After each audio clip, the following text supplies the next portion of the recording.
Sveiki. Dažnai mūsų pacientai klausia apie dantų vaikų priežiūrą. Pradedant nuo kūdikio amžiaus, kaip surasti geresnę padėtį, kad kokybiškai išvalytume dantis. Ir pabaigiant paauglius, kai kartais kolegės mano juokauja, kad geriau jie greičiau susirastų vaikiną, merginą, tai nereikės sakyti, kad reikia dantis valyti, tiesiog susirūpins patys.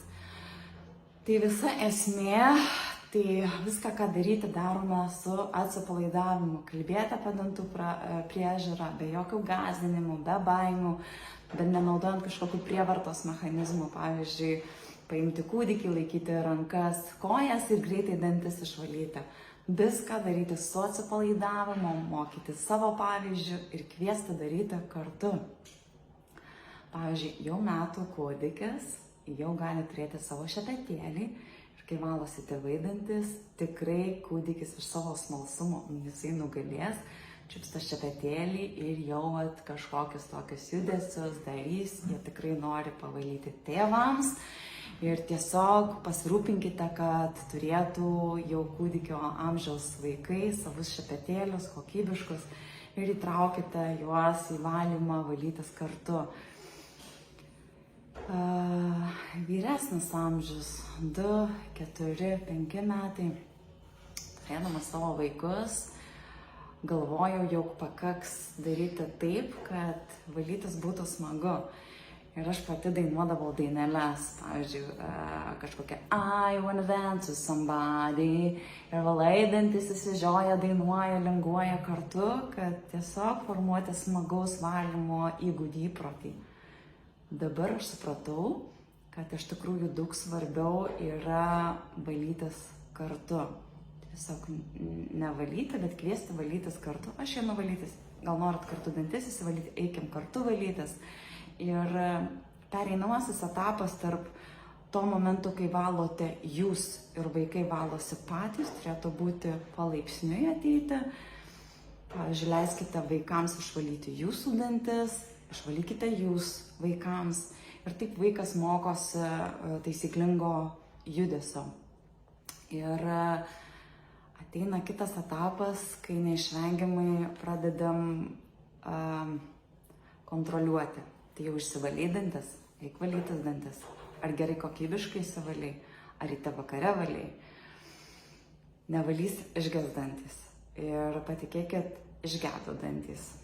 Pati pagavau save šitoj fazėje ir vėl grįžau prie atsipalaidavimo, kai tiesiog pasakojau savo istorijas, kviečiu vėl kartu valytas, kartais įsigijom tablečių nudažymui apnašo, patikrinti ar kokybiškai, kalbamės apie kokybę dantų valymo.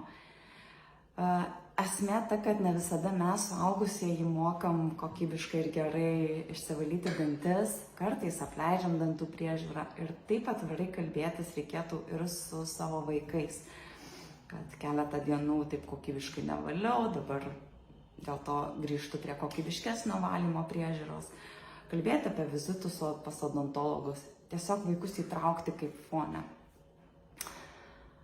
Ateina paauglystė.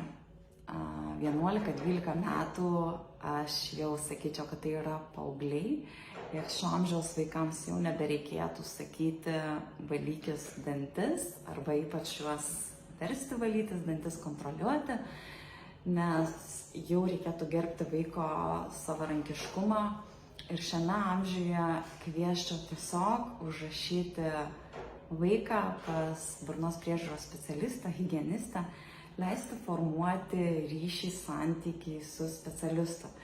Ir patikėkit, higienistė atkreips dėmesį į higienos įpročius, pakoreguos priemonės, parinks kokybiškesnės, labiau tinkančias, pakoreguos judesį, parodys vietas, kur sunkiau pasiekti, paaiškins kodėl, kas būna, jeigu ne.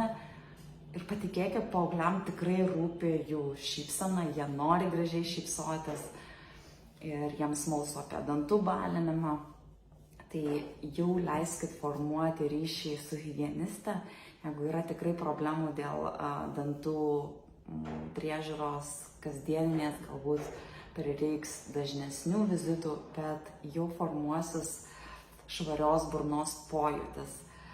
Tai kviečiu pasitikėti specialistais ir higienistas tikrai ir sužiūrės besiformuojančias ankstyvas skylutes ir padarys viską, kad vaikų dantų būklė paauglystėje nenukentėtų.